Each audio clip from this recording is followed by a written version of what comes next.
चलिए भाई शुरू करते हैं वर्ण विचार। और आप सभी का स्वागत है बहुत बहुत।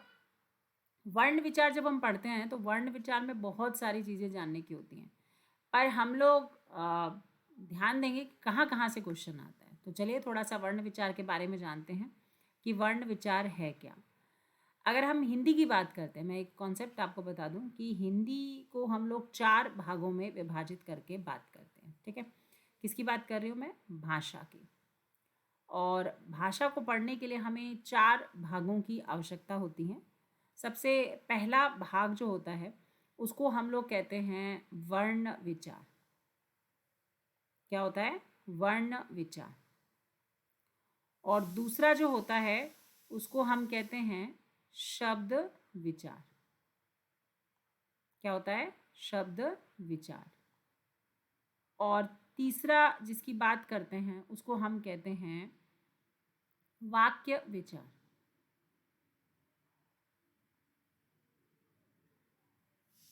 और चौथा जो होता है उसको हम कहते हैं अर्थ विचार। ठीक है, एक सेकेंड होल्ड करिएगा।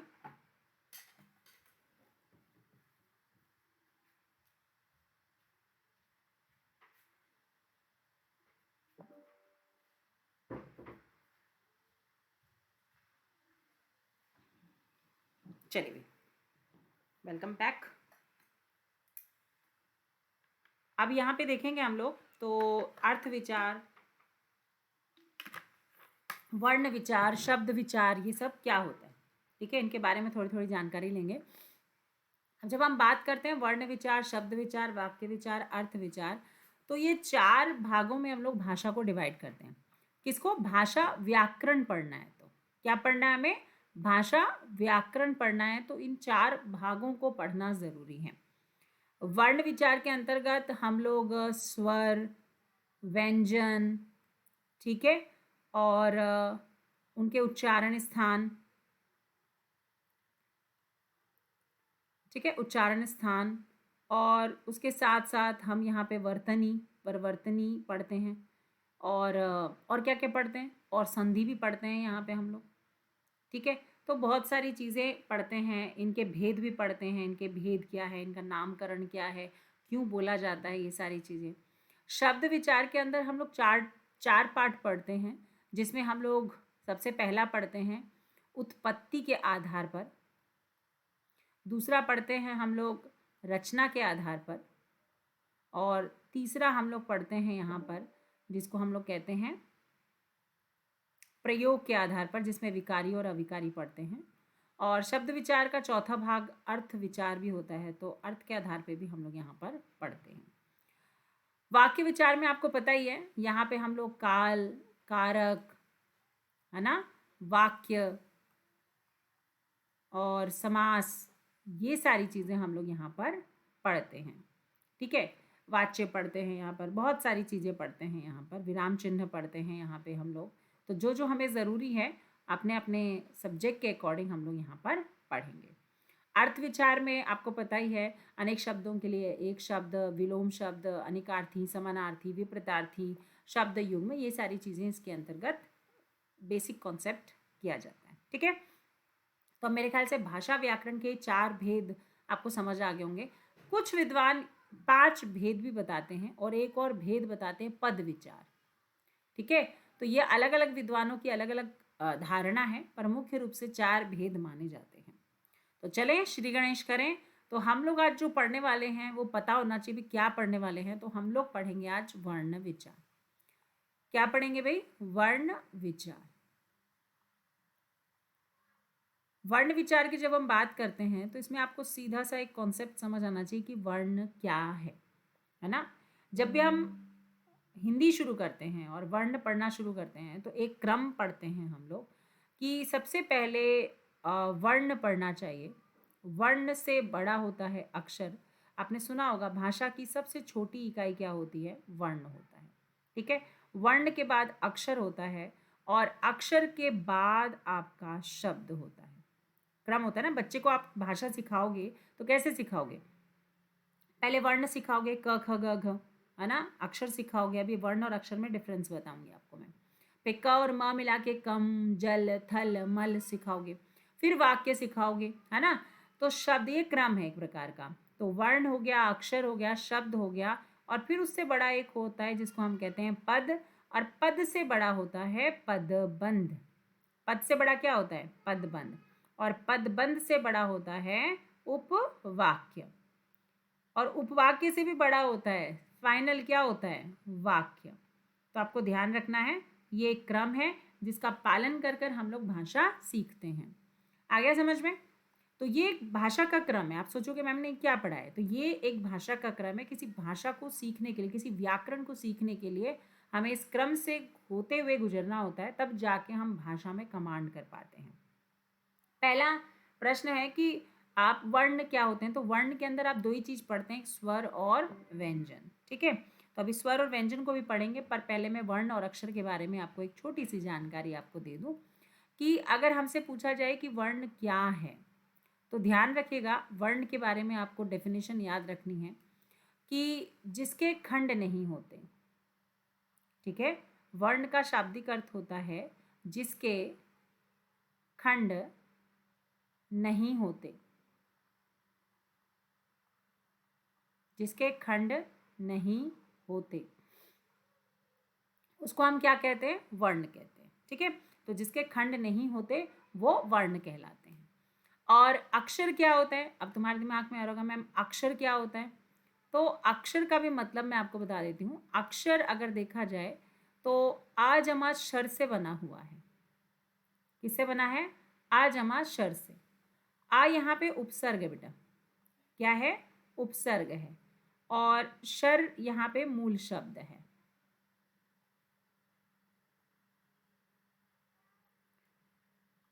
आराम से पढ़ेंगे, धीरे धीरे ट्रैक पे आओगे तब थोड़ा स्पीड मेंटेन करेंगे। तो आ उपसर्ग है, और आ का मतलब होता है यहाँ नहीं। ठीक है, और शर का मतलब होता है शरण। शरण का मतलब होता है खत्म होना, समाप्त होना, हर, है ना, उसका क्या होना? हाथ से होना।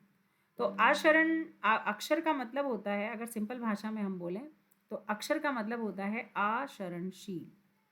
क्या होता है? आशरणशील।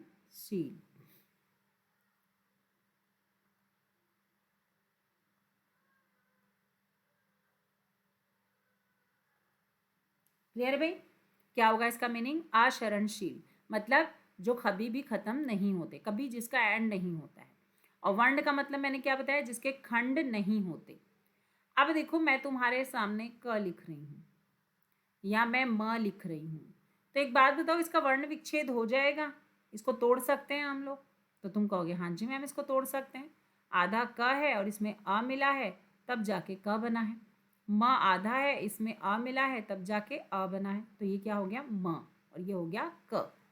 ठीक है, अब आपको ध्यान देना है कि ये क और म जो है, अगर इसको मैं वर्ण बोलती हूँ तो इसके तो खंड हो गए, जबकि मैंने वर्ण की डेफिनेशन क्या बताई है कि जिसके खंड नहीं होते, और इनके तो खंड हो जा रहे हैं। इसका मतलब ये वर्ण नहीं है।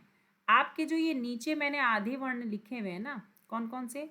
ये आपके वर्ण हैं, क्योंकि इनके खंड नहीं होते। ठीक है, ये वर्ण है, इनके खंड नहीं होते। पर ये जो क और म है ना, ये आपके अक्षर हैं, ये अक्षर हैं। ठीक है, ये क, ये म, ये अक्षर हैं, ये आशरणशील है, ये कभी खत्म नहीं होते। तो ध्यान रखिएगा, अक्षर क्या होते हैं? जो क हो गया, ग हो गया, म हो गया, ट हो गया, सभी जो आपके सभी अल्फ़ाबेट पूरे, ये सब आपके अक्षर हैं। और जो ये होते हैं ना, आधा म, आधा च, आधा प, आधा ट, ये अ, इनके टुकड़े नहीं होते ना, है ना। ई इसके टुकड़े नहीं होते, री इसका टुकड़ा नहीं होता, ऊ इसका टुकड़ा नहीं होता, ये सब आपके क्या हैं? वर्ण हैं। इसीलिए तो डेफिनेशन बनी है, भाषा की सबसे छोटी इकाई क्या होती है? वर्ण होती है। ठीक है, तो आपको एक चीज़ और बता दूं कि हिंदी की देवनागरी लिपि जो है,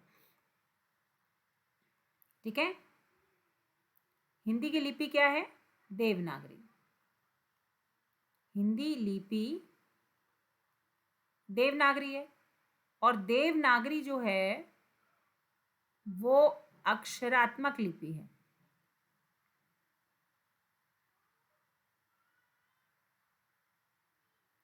क्या है? अक्षरात्मक लिपि है। ठीक है, क्लियर है? और आपको जान के बहुत अच्छा लगेगा कि जो अंग्रेजी की लिपि है ना, अंग्रेजी, क्योंकि देवनागरी, हिंदी की देवनागरी लिपि अक्षरात्मक क्यों है? अब ये भी तुम्हारे दिमाग में, मैम इसको अक्षरात्मक क्यों बोल रहे हैं, आ रहा होगा ना क्वेश्चन। तो देखो, हिंदी की लिपि देवनागरी अक्षरात्मक है क्योंकि अगर मुझे राजा लिखना है, राजा, तो मैं ऐसे लिखूंगी RAJA। इंग्लिश में तो ऐसा लिखाएगा, हिंदी में ऐसा लिखाएगा। मैं ऐसा थोड़ी लिखती हूँ, र अ फिर सॉरी ज फिर अ, ऐसे थोड़ी लिखती हूँ मैं, नहीं ना, मैं तो ऐसे लिखती हूँ। तो ये तो अक्षरों का प्रयोग कर रही हूँ और ये वर्ण है, तो इसीलिए हिंदी की लिपि अक्षरात्मक है।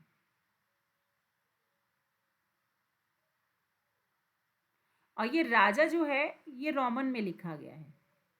रोमन का मतलब अंग्रेजी, और रोमन की लिपि कौन सी है? सॉरी, अंग्रेजी। रोमन में किसमें, रोमन लिपि में कौन सी भाषा लिखी जाती है? अंग्रेजी लिखी जाती है। तो अंग्रेजी की जो रोमन लिपि है वो आपकी वर्णात्मक लिपि है, क्योंकि वो तोड़ तोड़ के लिखते हैं और इनके अल्फ़ाबेट के टुकड़े नहीं होते। आप कोई भी ABCDEFG कोई तोड़ नहीं सकते। हमारी हिंदी में जैसे ये टूट जाते हैं, आधा र में अ मिलकर र बना है, इंग्लिश नहीं टूटती है। तो रोमन लिपि जो होता है ना वो आपका वर्णात्मक होता है।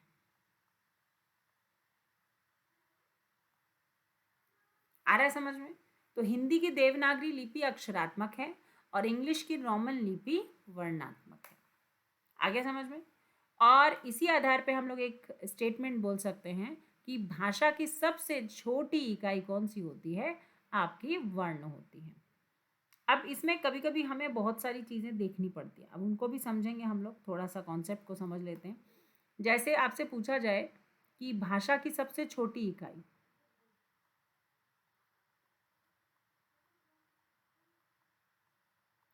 सबसे छोटी इकाई, तो आप क्या लगाएंगे? आप लगाएंगे वर्ण। ठीक है। और अगर आपसे पूछा जाए अर्थ के आधार पर,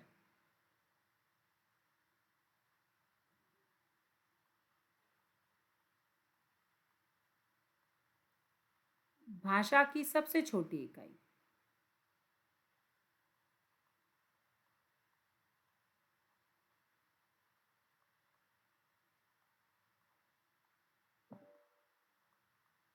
तो आप क्या आंसर लगाएंगे बताओ?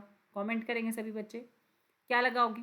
तो अर्थ के आधार पर भाषा की सबसे छोटी इकाई जो होती है उसको हम लोग कहते हैं शब्द। क्या हो जाएगा? शब्द। और अगर हमसे पूछा जाए कि भावार्थ के आधार पर,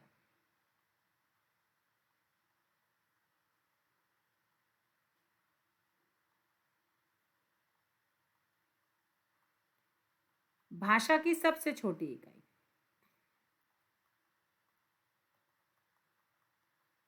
तो क्या होगा इसका? तो ध्यान रखिएगा, वाक्य। ऐसा क्यों? ध्यान से समझिए।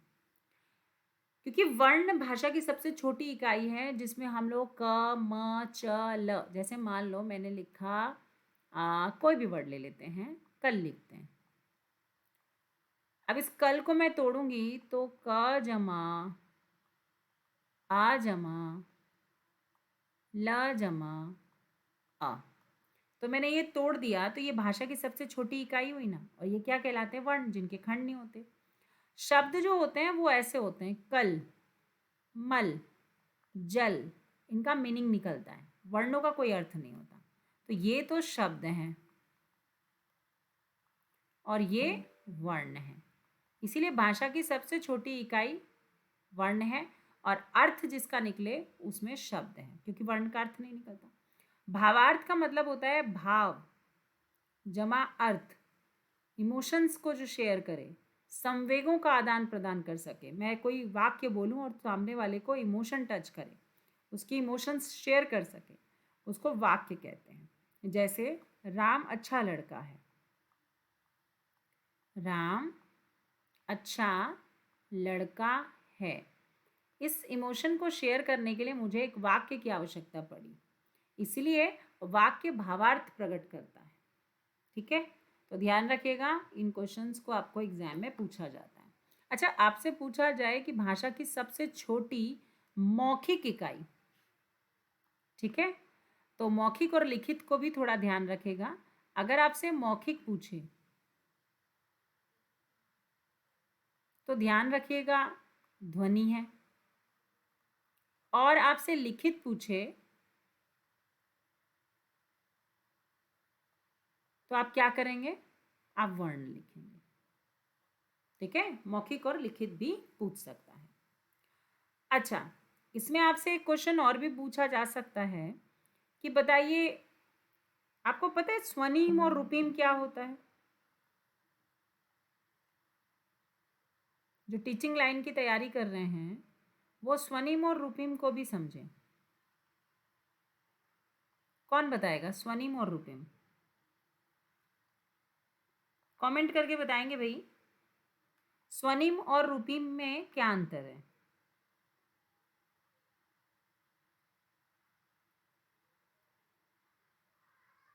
बताइए।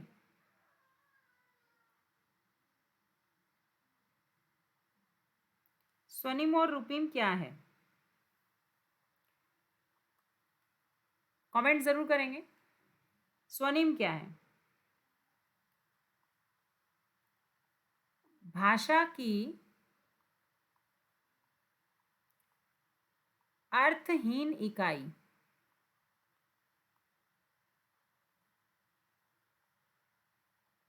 क्या है ये? अर्थहीन इकाई है। वेरी गुड, बच्चे बहुत अच्छे से आंसर दे रहे हैं। और रूपीम जो है वो आपकी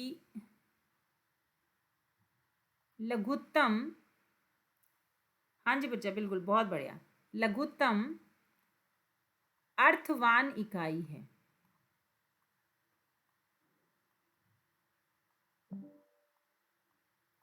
तो बच्चा जब जन्म लेता है तो स्वनिम का प्रयोग करता है या रूपीम का? बताइए।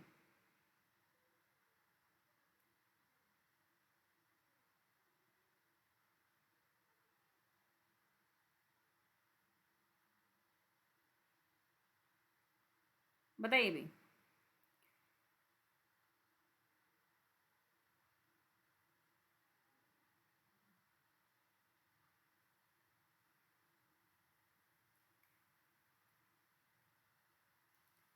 हाँ, स्वनिम के भी प्रकार होते हैं, खंडात्मक और अधिखंडात्मक। बताऊंगी उसके बारे में भी, इतना डिटेल में तो हमसे थोड़ा सा नहीं पूछा जाता है, पर फिर भी बताऊंगी। पहले मुझे बताओ, स्वनिम और रूपीम, सब बच्चे अलग अलग आंसर दे रहे हैं, बहुत अच्छी बात है। बहुत बढ़िया। देखो, स्वनिम जो होता है ना, जिसमें दो ध्वनियों का अंतर स्पष्ट करते हैं। मैं और क्लियर कर रही हूं, दो ध्वनियों का अंतर स्पष्ट करते हैं, उन्हें हम क्या कहते हैं? स्वनिम कहते हैं। ठीक है, ये जो होती है ना, लघुत्तम इकाई है हमारी भाषा की, है ना? हाँ जी, हाँ जी, उच्चारित भाषा की। मैं एक लाइन और लिख दे रही हूँ उसमें, कई बच्चे लोगों को कई बार कई चीज़ नहीं पता होती है, तो वो जरूर नोट डाउन कर लीजिएगा। यहाँ पे इसी से रिलेटेड एक पॉइंट और कर रही हूँ। उच्चारित भाषा की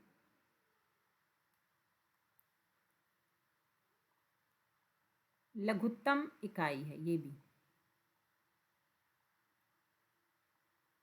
पर ध्यान रखिएगा, अर्थहीन। क्या है ये? अर्थहीन है। हाँ जी बच्चा बिल्कुल, इसको क्या याद रखोगे आप? अर्थहीन है। हम्म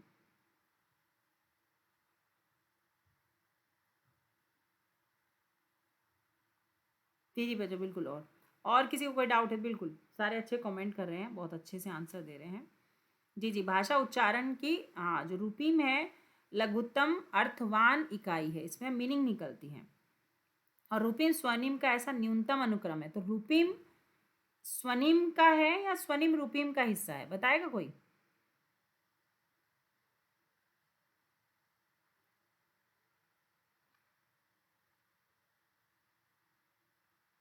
स्वनिम के बाद रूपीम आता है, ध्यान रखना। जिनको नहीं पता है वो नोट डाउन करेंगे। स्वनिम के बाद रूपीम आता है।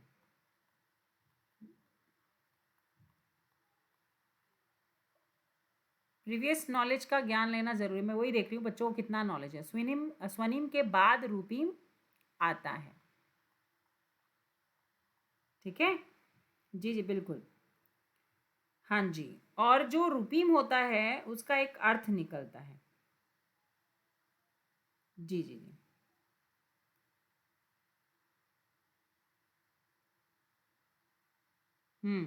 चलो मैं इसको आपको सिंपल सी भाषा में बताती हूँ कि ये क्या है। चलो कोई बात नहीं, सबके कमेंट पढ़े मैंने, सबने अपने अपने तरीके से बहुत अच्छा रिप्लाई दिया है। जब बच्चा जन्म लेता है ना, तो आपको ध्यान रखना है कि बालक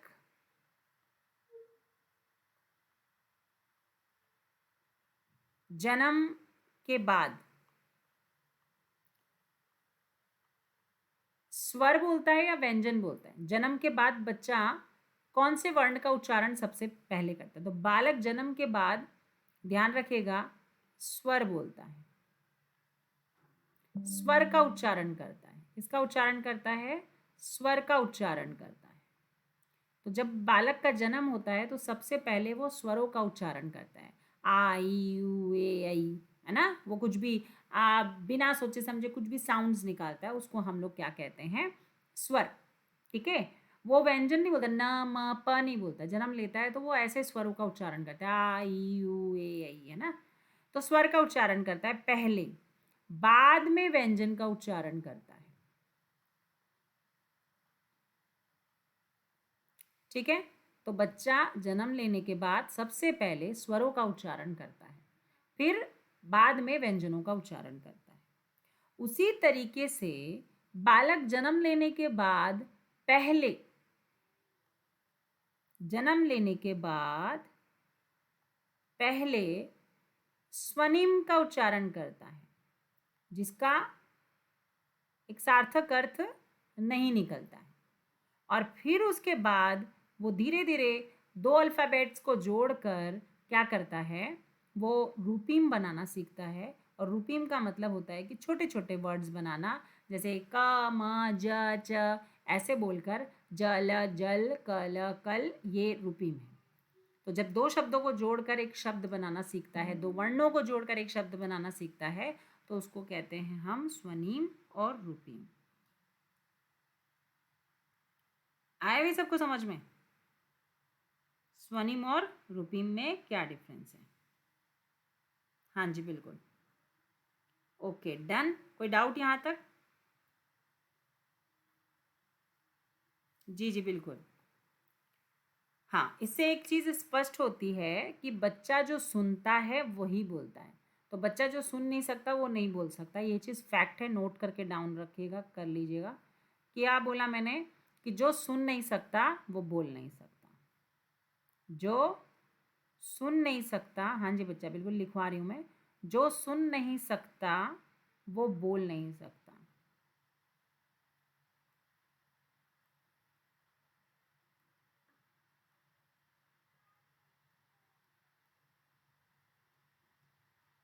ठीक है, क्लियर है?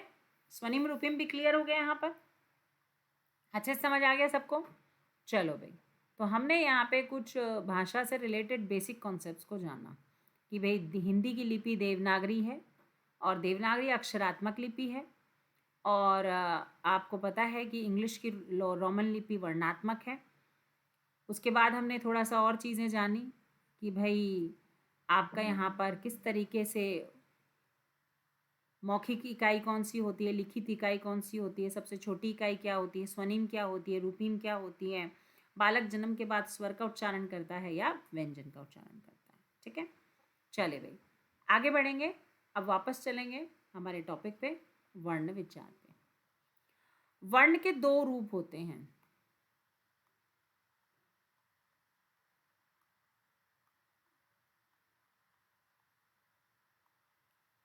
वर्ण के दो रूप होते हैं। ठीक है, तो यहाँ पर वर्ण अगर पूछा जाए तो एक होता है जिसको हम कहते हैं स्वर, और एक होता है जिसको हम कहते हैं व्यंजन। स्वर और व्यंजन। स्वर ध्यान रखिएगा, स्वर स्वतंत्र चर होता है और इसको बोलने और लिखने के लिए हमें व्यंजनों की आवश्यकता नहीं होती। ठीक है, ये स्वतंत्र चर है। और व्यंजन जो होता है वो आश्रित चर है। व्यंजन आश्रित चर है, जिसे बोलने के लिए या लिखने के लिए हमें स्वरों पर आश्रित होना होता है। किस पे आश्रित होना होता है? स्वरों पर आश्रित होना होता है।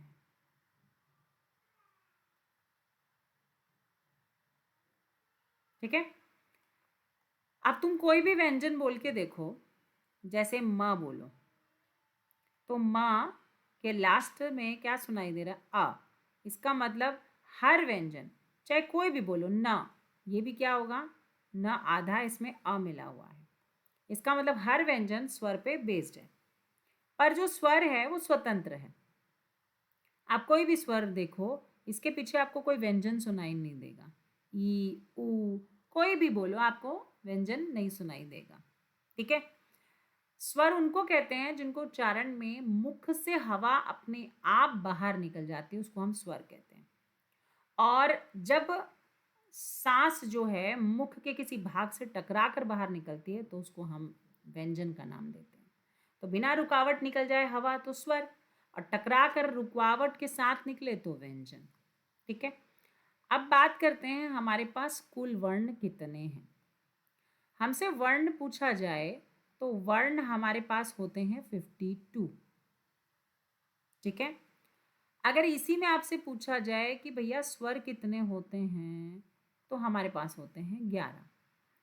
और अगर आपसे पूछा जाए कि कुल स्वर कितने होते हैं, तो 13। अब ये 13 कुल स्वर कैसे होते हैं? क्योंकि इसमें 11 तो आपके स्वर होते हैं। ठीक है, और प्लस 2 आपके आयोगवा होते हैं, अंक और आ। इसीलिए कुल मिला के आपके 13 होते हैं। व्यंजन आपसे पूछे तो व्यंजन जो हैं इनका मैं 52 का परिचय दे रही हूँ कि 52 हुआ कैसे भाई। व्यंजन आपके 33 होते हैं। ठीक है, इन 33 व्यंजन में आपको ध्यान रखना है कि 3 चीज़ें होती हैं। पहले होती है स्पर्श व्यंजन। स्पर्श व्यंजन 25 होते हैं।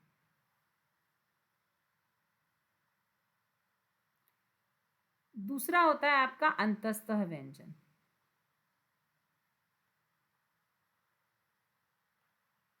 वो 4 होते हैं।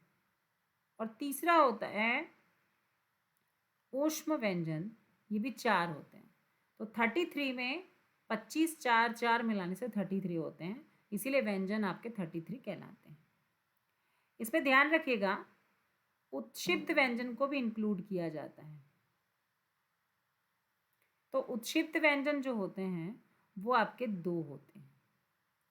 संयुक्त व्यंजन जो होते हैं वो आपके 4 होते हैं।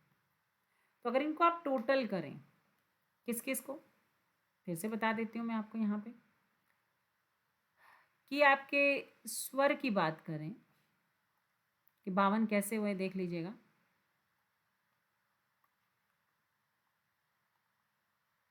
स्वर की बात करें तो 13, व्यंजन की बात करें तो 33, कितने हुए भाई? आपके हो गए ये 46। इसमें हम 4 और जोड़ते हैं संयुक्त। कितने हो गए? 50।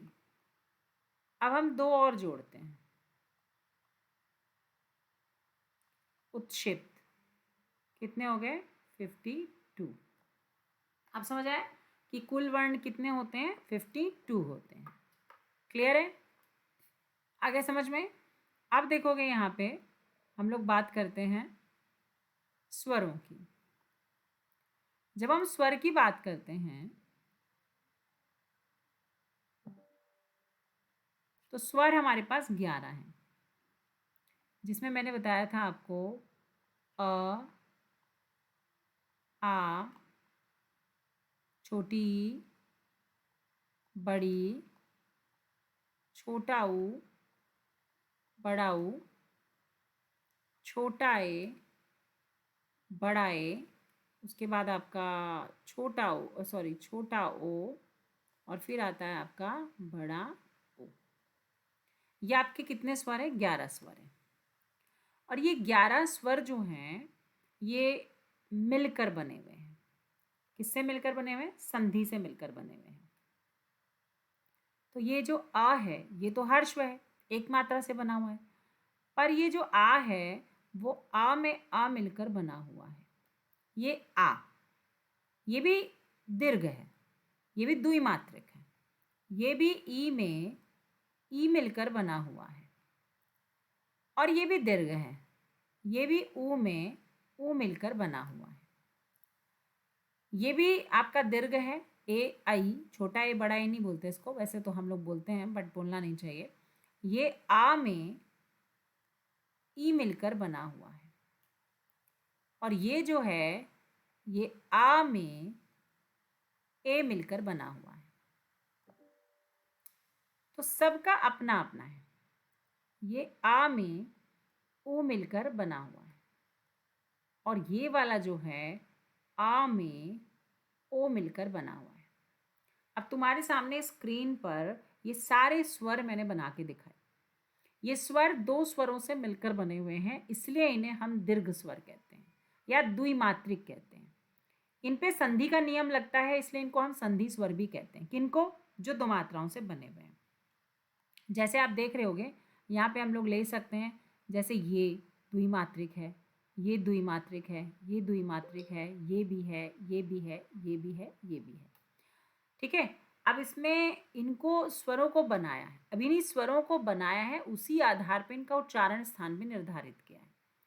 अब हमारे गले की आकृति की बात करें हम लोग, तो गले की आकृति अगर हम लोग बनाते हैं तो मान लो हमारी गले की आकृति ऐसी है, आवश्यकता के अनुरूप बता रही हूँ, और इसको 5 भागों में बांटा गया है, होठ से लेकर कंठ तक।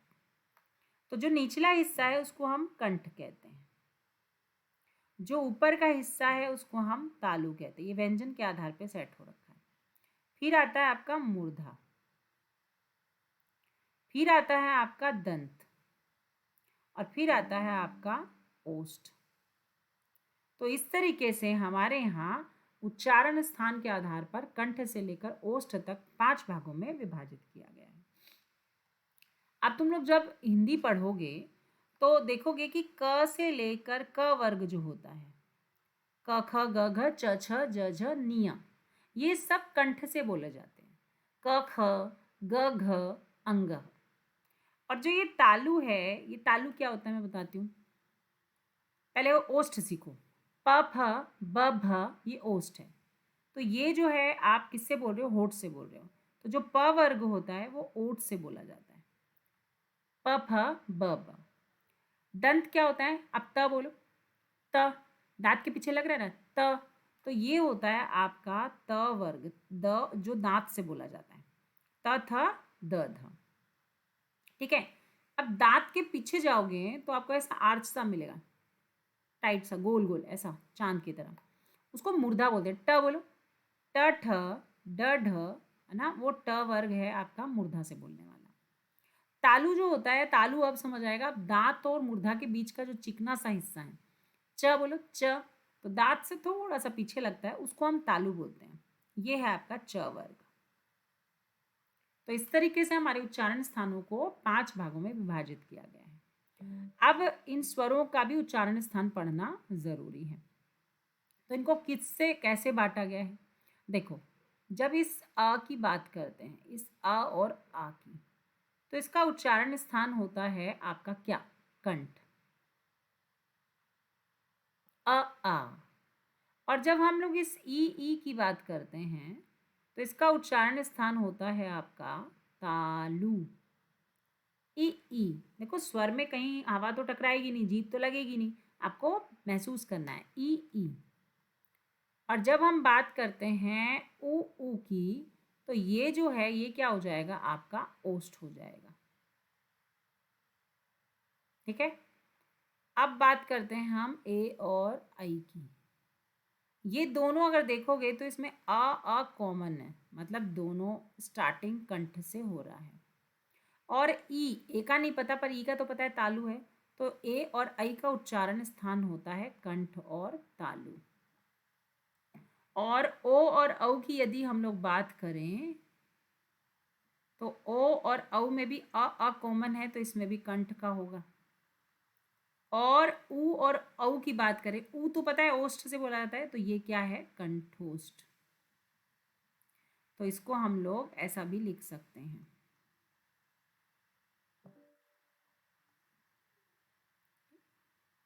कंठोष्ठ। आए समझ में? तो ये उच्चारण स्थान है। तो हर स्वर का उच्चारण स्थान अलग अलग है कि भाई कंठ से किसको बोलते हैं, तालु से किसको बोलते हैं, ओष्ठ से किसको बोलते हैं, कंठ तालु से किसको बोलते हैं। तो ये हमारे क्या हो गए? स्वर। तो इनको हम लोग अलग अलग उच्चारण स्थान पर बांटे हुए हैं। ठीक है। तो ये हमारे कितने हैं? 11 स्वर हैं। अब इसमें हम दो चीज और पढ़ते हैं जिनको कहते हैं हम अयोगवाह।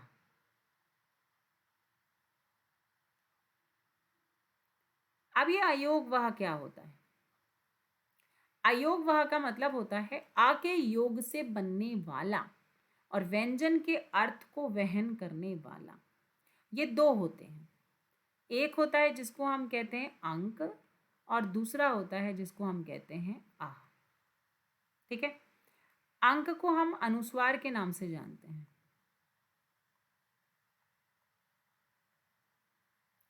और इसको हम विसर्ग के नाम से जानते हैं। ठीक है। इसका उच्चारण स्थान आपका नासिक्य है और इसका उच्चारण स्थान आपका कंठ है। इसको नाक से उच्चारित करते हैं अंक, अह कंठ से उच्चारित करते हैं। ठीक है। इसको अनुस्वार और विसर्ग के नाम से भी हम लोग जानते हैं। इसके अलावा आपको ना ये भी देखने को मिलता है, चंदा मामा, और एक ये वाला, इसको हम अनुनासिक कहते हैं, अनुनासिक। और इसको हम आगत कहते हैं क्योंकि इसका हिंदी में प्रयोग नहीं है। ये तद्भव शब्दों में प्रयोग किया जाता है और ये अंग्रेजी शब्दों में प्रयोग किया जाता है। अंग्रेजी भी लिख सकती हूँ या मैं इसको विदेशी शब्दों में भी लिख सकती हूँ।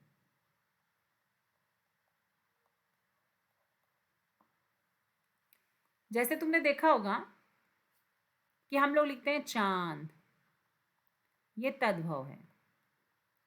अंधेरा, ये तद्भव है ना? और क्या लिखते हैं हम लोग? बताओ। कांच, ये अंधेरा है।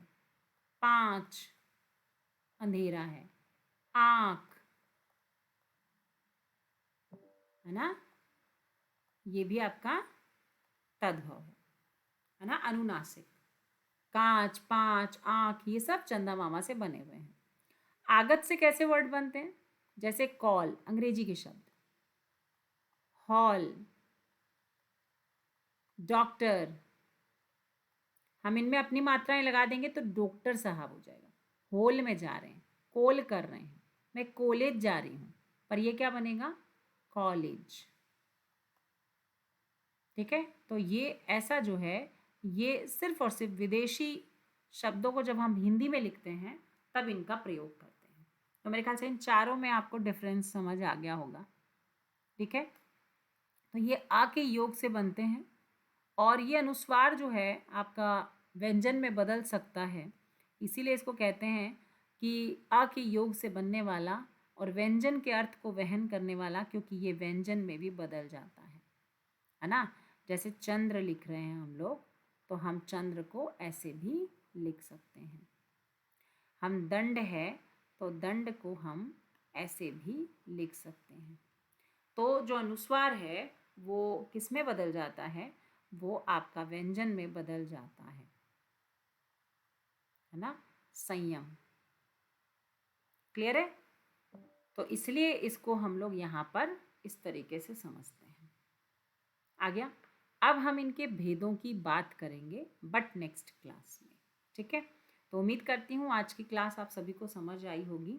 नेक्स्ट क्लास में हम लोग पढ़ेंगे स्वरों के भेद।